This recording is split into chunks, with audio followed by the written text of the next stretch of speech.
भारत जोड़ो यात्रा जो है वो एक जिसे कहते हैं कि ग्लैमर शो बन के रह गया है। जैसा कि हम जानते हैं कि बिल्किस बानो ने सुप्रीम कोर्ट में अपने 11 गैंग रेपिस्ट जो थे उनके लिए एक प्ली डाली थी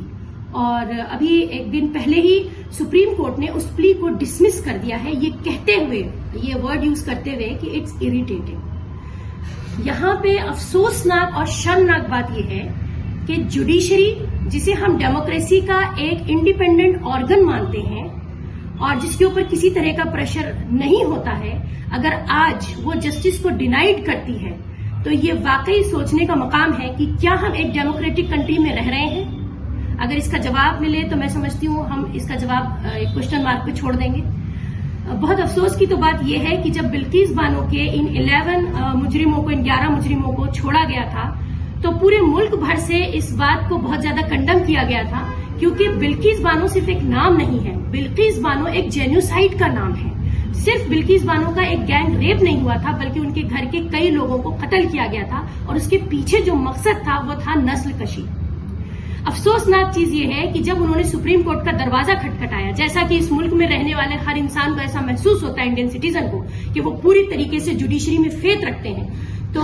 सुप्रीम कोर्ट के इस प्ली को डिसमिस करने के बाद हमारे पैरों से जमीन निकल गई, क्योंकि हम ये कतई एक्सेप्ट नहीं कर पा रहे हैं कि इस तरीके से जुडिशरी ने सिर्फ डिनाई नहीं किया है, बल्कि हमारे पर्टिकुलर एक कम्युनिटी के सर्वाइवल पे एक निशान लगा दिया, सवालिया निशान लगा दिया। देखिए,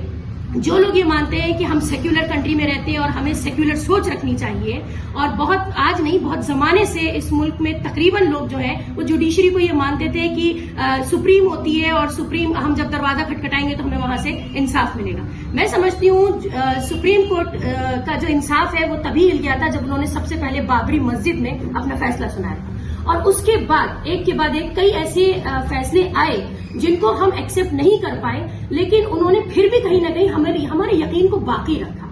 बिल्किस बानो की इस प्ली को डिसमिस करने के बाद में इतनी बड़ी नाइंसाफी के लिए अब तक किसी पार्टी ने आवाज नहीं उठाई, ना ही कांग्रेस, ना ही हमारे जिसे हम कहते हैं कांग्रेस, जो कि एक सो कॉल्ड अपोजिशन पार्टी मानी जाती है, हमारे हिसाब से तो वो खत्म हो चुकी है। भारत जोड़ो की यात्रा तो राहुल गांधी जी ने निकाली, लेकिन दूसरी तरफ भारत जो है वो हर दिन टूट रहा है। उनका भारत जोड़ो यात्रा जो है वो एक जिसे कहते हैं कि ग्लैमर शो बन के रह गया है, कि जिसमें बड़े बड़े नाम हर रोज जुड़ते हैं। मुझे समझ में नहीं आता है, प्रियंका गांधी जो खुद अपने आप में एक औरत भी है और एक मानी हुई एक पर्सनालिटी है, जिन्होंने एक नारा दे दिया था बेटी के लिए कि बेटी हूं, लड़ सकती हूं। मुझे बताइए कि जब आपकी सुप्रीम जुडिशरी जो है वो डिनाई कर देती है जस्टिस एक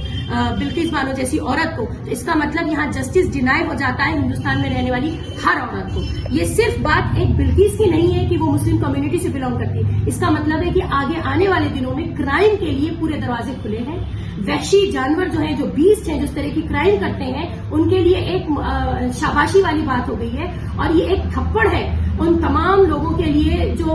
जिनका ये मानना था कि नहीं, हमें बिलीव करते रहना चाहिए, हमें फेथ बनाए रखना चाहिए। मैं पूछना चाहूंगी कि आखिर वो फेथ कहाँ चला गया, वो ट्रस्ट कहाँ चला गया।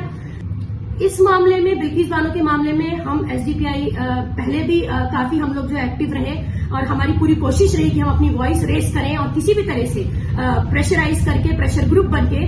बिल्किस बानो को जो है वापस से इंसाफ मिले। लेकिन और आज इस वक्त में भी हम ये देख रहे हैं कि किसी पार्टी ने या किसी नेता ने या किसी भी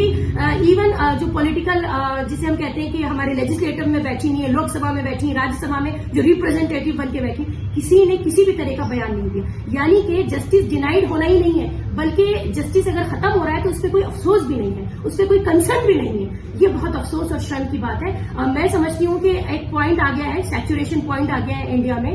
कि जहां पे अगर अब हम सर नहीं उठाते हैं और वाकई अगर कोई एक्शन मोड में हम नहीं आते हैं, तो इसका मतलब है कि हर घर में बैठी हुई औरतें जो है वो उसी हाल में बैठी हुई है जैसे कि बिल्किस।